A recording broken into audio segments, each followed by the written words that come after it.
Max B still moving around heavy outside, and people keep sending me clips like it's breaking news. Somebody hit me talking about Max B getting kicked out of Madison Square Garden during a Knicks game because him and French Montana were sitting in the wrong seats. That's nothing major, but you know how fast the internet tries to turn a tiny moment into a whole saga. It's really not that deep. But then there's this other situation. Folks saying Max B is banned from Boston, and some dude sending a warning like, Max B, don't pull up without paperwork. And I'm sitting here like, who even is this man? Every time the internet labels somebody a Boston goon, I gotta ask, Boston goon who? Whose goon is this supposed to be? Benzino is literally the only person I can name from Boston in this lane. So what are we talking about right now? Like for real, the whole Boston Goon angle is wild dramatic for no reason. We can roll the clip for you so you can see what this dude is saying, but honestly, I don't even care about this nonsense. Here, just take a look at it. Boston, coming out, B-Town bigger, back on the check-in, on the turn-up, on the pop-up, fuck. Yeah, you need to check in, bro. You better tap in before you touch down here in Boston, bro. Boston, we need that paperwork ASAP. Pooh Sims just hit my line, bro. We need that paperwork ASAP. We're not playing no games, bro. Don't come out here, bro, unless you got that paperwork, bro. Yeah, listen. It's definitely touching Boston, no question. Whoever this dude is online talking tough, he's most likely never stepping foot anywhere near the action. This feels like some internet grandstanding, nothing more. If any of you actually know who he is, and if he's really somebody with weight in Boston, drop it in the comments and educate me, because I truly have no idea who this man is. He doesn't even look like a goon to me. So let's move past that nonsense. I'm about to close my DMs because at this point, you guys are sending me anything you find, like I'm supposed to turn every random clip into a whole report. Come on, send me something solid so I can really talk about it. Since we're already on the Max B wave, let's talk about PD7. We've been waiting forever. It was supposed to hit on Black Friday. Then it got pushed to Tuesday. Tuesday comes, I wake up hype, ready to run it up, and boom, nothing. Instead it says 9 more days. Now we got maybe 7 left, and I'm sitting here confused like, what is happening? I was patient at first, but now I'm itching for it. I need that project, bro. Max, please just bless us and drop it already. Feed the streets, man. We need something to really move to. Now look, there is some fresh footage floating around of Max B and French Montana shooting a video off that Cokewave 3.5 project, and the beat they're using, a straight classic. I always rocked with that beat heavy. They dropped a small snippet, a couple bars, just enough to get everybody teased. Let's check that real quick. Put the water to the flowers for a couple of hours. Whipping that way. Left arm, right arm, block now, right palm, came in the degenerate, left out as an icon, tycoon, only one in the mic room, bottle of the right crew, get me in the nice room. Cokewave, tell them fuck boys die slow. Back blocks, firework like pyro. Tell them work dry, bring another half. Gotta fit it in so you get slizzy like cash. Climbing up the mountain, watching lawyers in the county. Told them my boys coming home, niggas started down. Snipe mommy at the deli, you get funny for the petty. Cop the 2 doors so they don't do me like old Nelly. Block you with a body on it, still let me use. Max popped out with the shoulders. Bro, my guy came back glowing, hitting little dance moves, swinging them shoulders like he never missed a step. You can tell he's in a good mood, and I'm not mad at that at all. We ain't getting war mode Max right now. We're getting happy to be home Max. And honestly, I'll take that. I'm glad he's home and enjoying himself. But listen, I still need the music. That part can't slide. January 9th ain't that far away though. Christmas is literally around the corner. Then once that passes, New Year's is here. And boom, we should finally have PD7 in our hands. Hopefully alongside Cokewave 3.5. That's the energy we need. Man, I'm still sneezing. Still a little under the weather, but I'm locked in and ready for this drop. Yeah, it's looking like a full ginger tea weekend for me, no joke. But listen, Cam has been real active lately. I was watching Talk with Flea last night, and Cam was moving around heavy. Something interesting went down on that episode too. He officially deaded the tension between Max B and Sin City. Those two had issues back in the day because when Max left Bird Gang, it left a huge gap in that melodic sound they'd built. Jimmy started trying to fill that space by bringing in different artists, and Sin City was one of those melodic rappers holding down the hooks. And Max felt like dudes were sliding in and trying to copy his whole vibe. I'll keep it real with you and shit. Like when you first came out, me like a lot of people, I guess we assumed that you was Max B replacement and shit. Yeah, you know what I'm saying? You had to deal with that, right? Coming up, right? I still deal with it here and there. Word. You know what I mean? Because he's a talented dude. But what happened was, I was doing music before, here and there, you know what I mean? But my man Ash or whatever. But I kept getting locked up, going away. Right. So when Zeke came home, he like, yo, you know what I mean? Like, you got that little singing melody thing. I'm not a singer. You know what I mean? But like, you got that little melody thing going on. Let's do music. You know what I mean? They gave me a deal, cut me a nice check, like, get paid, nigga. So I'm like, you know what? I'm tired of this jail shit, man. Like, skip bids and never been locked up like no 5 years and no shit like that. But I just got tired of getting locked up. You know what I mean? So I did the music, and then actually I came home. I think Max came home around the same time, if I'm not mistaken. I don't know their situation. I really wasn't, you know what I mean? It was just me and Zeke going in the studio along with the rest of 730 or whatever. Right. And we was doing our thing. And I remember one day we was in the Jewel's studio, and Jewel was like, you and Max should do a duo, like a duet. You know what I mean? And that's how me and Max got cool or whatever. And we did the Henny song, you know what I mean? Like, oh, so y'all had a chance to work together. People don't talk about the positives. They just try to harp on the negative shit. Yeah, the negative sides, man. Like, right. We did the Henny record. Max did the hook. We planned on doing some other music, but, you know, niggas fell out. Right. He had his issues with Jim or whatever. Right. And then, you know, that's like kind of home team. Not kind of, it is home team. So once you fall out with him, it's like, that's it. I met you through somebody else. So it's, you know what I mean? We don't really have a problem, but I can't, you know what I mean? Can't fuck with it. Yeah, I can't fuck with it. Right. If you know Harlem politics, then you know this is all one big circle. Dipset, 45th, Harlem. Everybody knows everybody. Sin wasn't just connected to Jimmy, he was cool with Cam too. So Cam decided to step in and take the grown route. Last night he told Sin straight up, like, let's put that beef to rest. They're not trying to have Max walk right back into drama after just getting home. The priority is simple. Keep Max focused, keep him stacking his money, and keep him far away from unnecessary problems. That's the mission right now.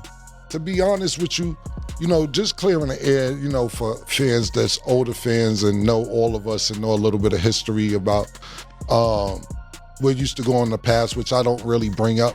Even like when I did the interview with Max, I'm not going to bring up no old problems he had. I'm not saying anything to get him in any new problems. I'm not doing anything to get him back sent to the penitentiary or jail or whatever the case may be, because some people like, Cam, you ain't asked this, and Cam, you ain't asked that. That man was home 3-4 days and did an interview with me to where he didn't have to. You know, even though that's my brother, I know we grew up together and all that shit, but you know, that nigga trying to get to the chicken. The nigga just got out there doing 17 years to get him in some future beef, bring up old beef, internet beef, something like that, period, or to get him to say some shit to where he gets sent back to jail. He's on 5 years parole, if I'm not mistaken. But I said all that to say this is that for those that don't know, and we're not gonna get too much into it, you know, I know y'all two may had a little history in the past where it wasn't that good, but Max told me to tell you all that shit is old. He fuck with you. It's much love. He was before he came home, he was in jail watching Talk with Flea, and he loved the shows. He just wanted to let you know it's all good on his behalf. So we not stirring up no old beef, and he just wanted to let you know, and let me know to let you know that everything's all good on his end, man. Period. That's what's up. And shout out the whole Raw Way, New Jersey. I did hear that. They talk with Fleet fans in there. They watch it like religiously in there. Word. Yep. They officially squashed that beef live on the show, and honestly, that was a smart, progressive move. Max needs to let all those old problems go. None of that helps him right now. These guys aren't kids anymore. They grown, seasoned men out here. It's about music, money, and real moves, not clinging to drama that's been dead for years. People keep begging for war mode, Max B, but that's not the version we're getting. And it's time folks accept that. Right now, he's on a whole apology wave, locked in on staying focused and staying free. He's not entertaining any nonsense. And all that talk from dudes in Boston about paperwork and threats, come on, man, chill out. Just pull up to the show, enjoy yourself, and go home. That's it. If you come out looking for trouble, everybody loses. That kind of energy gets people locked up fast, and for what? A moment of clout? That's not grown man business, and it's not helping anybody. We're in a new era, a grown man era. And that's the vibe Max is trying to stay in. Big salute to Cam for stepping in and being the peacekeeper between those two. That's leadership. I truly think 2026 is about to bring some major moves, and that mature energy is exactly what we need going into it. If it's not a silly little comedy beef or some online back and forth for entertainment, nobody needs real smoke anymore. Who needs that kind of energy? Nobody needs that, for real. So, big salute to Cam again for keeping things grown. And since we already on the topic of Cam, let's slide right into the shots he sent out. Strictly podcast smoke, nothing deeper. Last night he let a few things fly. He didn't drop any names, but the title of the episode, the thumbnail, everything said "Hi Hater" in big bold letters. Now tell me, when you hear "Hi Hater," who pops into your mind? There's only one person that line is tied to, and that's Maino. Oh, now they cool all of a sudden. They didn't realize they had this much in common.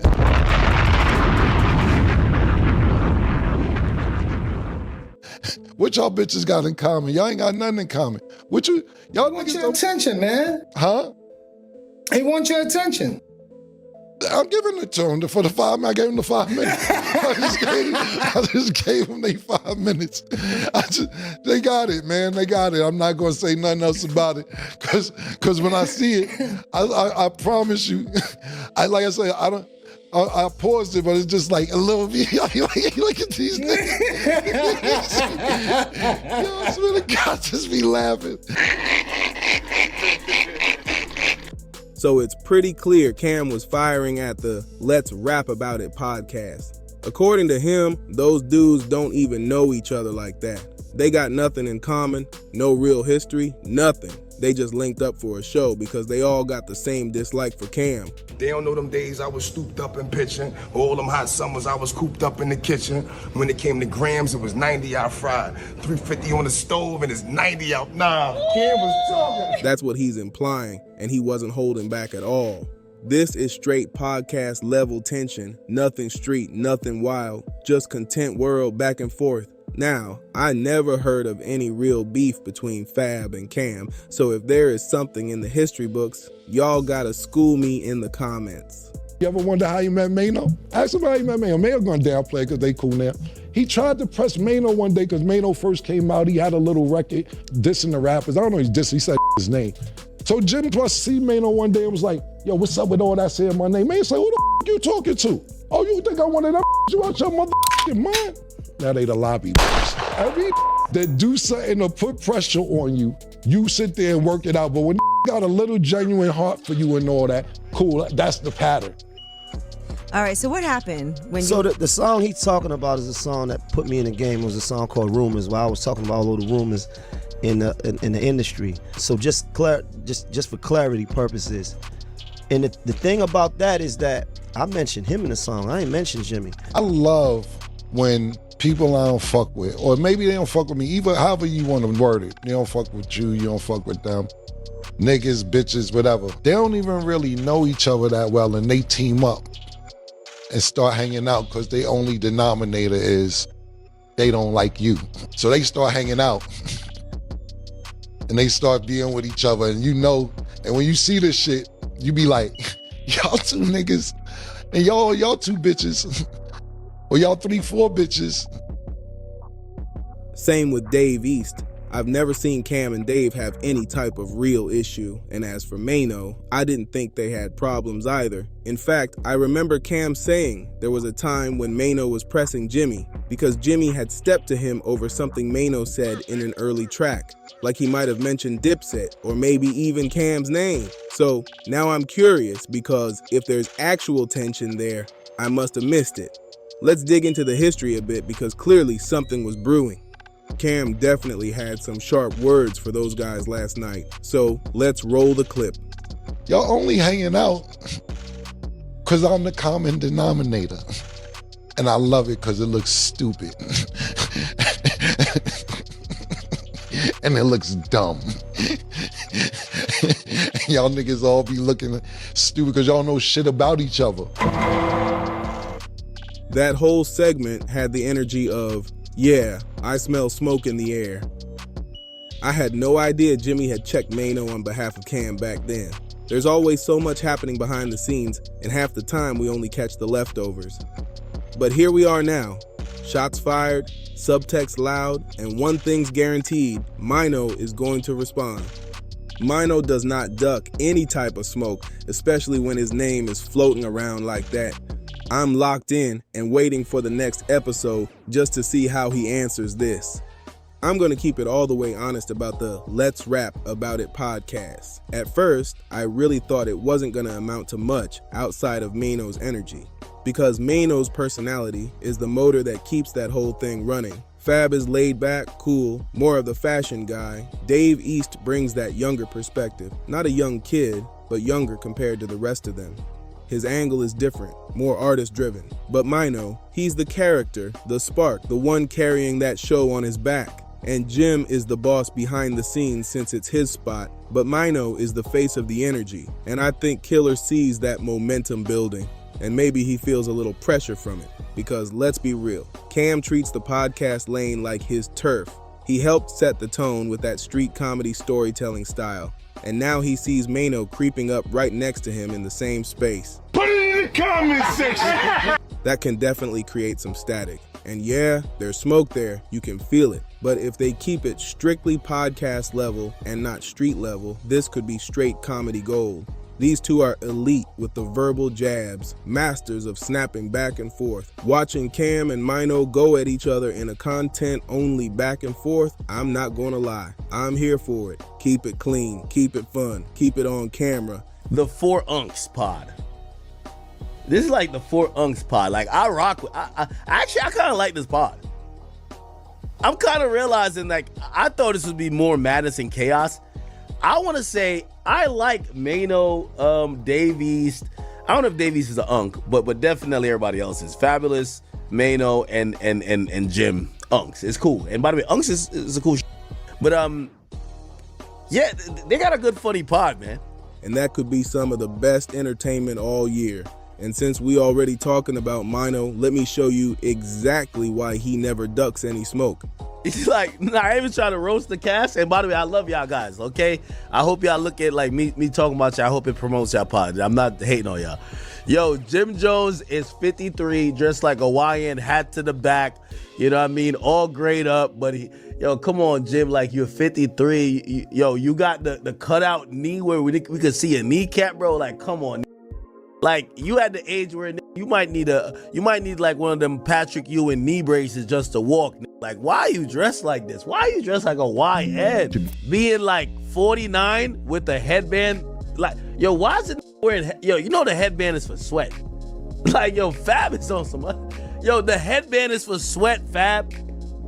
Fab, the headband is for you sweating. You're sitting down podcasting, my nigga. Like, come on, bro. Like, the headband looks wild. Like, this is Unk activity. Like, this is, what? This is like you having the Allen Iverson sleeve on and you're just chilling. Like, that's for a reason.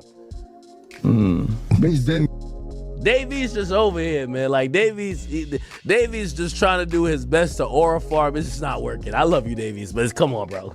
Academics threw some shots his way, and Maino fired right back instantly. Ak been clowning the Let's Rap About It podcast, calling them the 4 S's, the 4S pod, all that. Then he starts saying they trying to dress like Cam and Maze, like they need to pop out in slacks and suits to keep up. And listen, shout out to Cam and Maze, because they do have the best dressed podcast out right now. I want to dress my age. I want to, you know, I'm not saying I want to look like some old nigga. Like, I want to still look cool, but I don't want to look like I'm dressed like I'm 17, 18. I don't. I know niggas who be like, yo, that's what they wearing? And you got 48-year-old skin don't match. Your skin don't match the clothes. Those suits every episode, that's next level. You gotta be getting real money to stay suited up like that every single day. I don't even see Wallow and Gilly wearing suits like that. Okay, I really gotta say nothing about Maino, because Maino be carrying a gun, and not say now, but Maino's known for carrying a gun, and there's a couple videos of him pulling out guns on people. So I want to be in Maino's good graces. I got nothing to say bad about you, Maino, but this look was crazy. I can't believe you in the strip club. Maino, I'm gonna be honest with you, man, like, you're one of the scariest in New York history. I think them bitches was sneaking out the club because they didn't want to see you. Like, you exude some type of, we've just heard scary stories about you, brother, okay? Man, let's rap about it. How y'all feeling today, man? Feeling great. Yo, academics, check this out. Academics. What's up? Academics, I know you're not talking. 100%. I know you're not talking. You got the audacity to be speaking on and what is wearing? You talking about what is wearing? You talking about the proximity between what is wearing and their age? Let me explain something to you. You're a journalist and this is your opinion, so let me give you my opinion on you. I feel like you built like a I feel like you built like no, listen, 100%. Listen, I feel, let me just say how I feel. I feel like you built like a wet bag of laundry. I feel like you're built, no, listen, I feel like you're built like a jar of relish. You understand? You see, here's the thing, like, no, this ain't no gangster talk. We ain't gonna do no gangster shit. But listen, what I'm saying, since you want to speak about, you know, young, the old. And when you do that, you indirectly causing division between young and old. It's either you with it or you're not. It's either you understand or you don't. Period. Point blank. You understand? And when you speak about fashion and when you speak about what is wearing today, let me just give you some game though. Timbs, Air Force Ones, Pelés, Avirexes, and all the things that you see people wear today. Those things was made hot in this generation here. Those are the things that was made hot in the 80s and the 90s, and we made popular. So, like, leave out of that. Like, you giving it your opinion, and my opinion to you is I think you built like a woman with 4 kids. Like, what are we really talking about? No. Let me talk though, because this is the problem. Been talking every day. We wake up saying shit about us, and we ain't. Yeah. We take the high road every time. Cam and Maze be moving like upper echelon grown men, no question. Salute to both of them for keeping that lane sharp. But like I said, Maino ain't scared of nobody's energy. He hopped on the podcast and went wild on Ak, straight ballistic. And here's the thing, I actually rock with academics now. I warmed up to him. At first I wasn't a fan, but once you understand how this podcast ecosystem works, everything makes sense. People throw shots just to spark reactions. That's literally part of the business model. That's how the space stays alive. Everybody trading jabs to keep the convo hot. Everybody online is reacting, snapping, and tossing shots back and forth. And honestly, that's cool as long as it stays in the podcast lane. But once it spills over into real-life confrontations, that's when it turns pointless. Like when Jim Jones pulled up on academics at that Youngboy show. Come on, man. There's no need for that. Ak is doing his job, y'all doing yours, and everybody keeps each other relevant just by talking. That's how the whole ecosystem moves money around. Running around trying to play mobster in real life over podcast jokes, that's not it. Rap game is completely cooked. Ak isn't out here trying to harm anybody, so there's no reason to treat him like some street rival. That's why I respect Maino's angle. He made it clear this is podcast energy only, respectfully. If y'all want to joke, he'll joke. If y'all want to snap, he'll snap. But don't confuse content with actual beef, and make sure you know who you're speaking to. The rap game is cooked in a lot of ways, and everybody knows it. Even Ak admitted he knows exactly who Maino is, and knows he's not somebody you want to push into a corner. He even said straight up, that if Maino really took things there, he wouldn't be popping out to events. He'd stay inside and stick strictly to podcasting. That tells you everything. These YouTube streets are blazing right now, but if everybody keeps it peaceful and keeps it funny, we got something real entertaining cooking. I'm locked in waiting for Maino's next response, cause it's definitely coming. Let's go. And before you dip, make sure you subscribe to Dripzine, drop a comment, share this video, smash that like button, and hit the hype. This video button to help this video get pushed out. It's free for you, but it means a whole lot on my end. Thank you.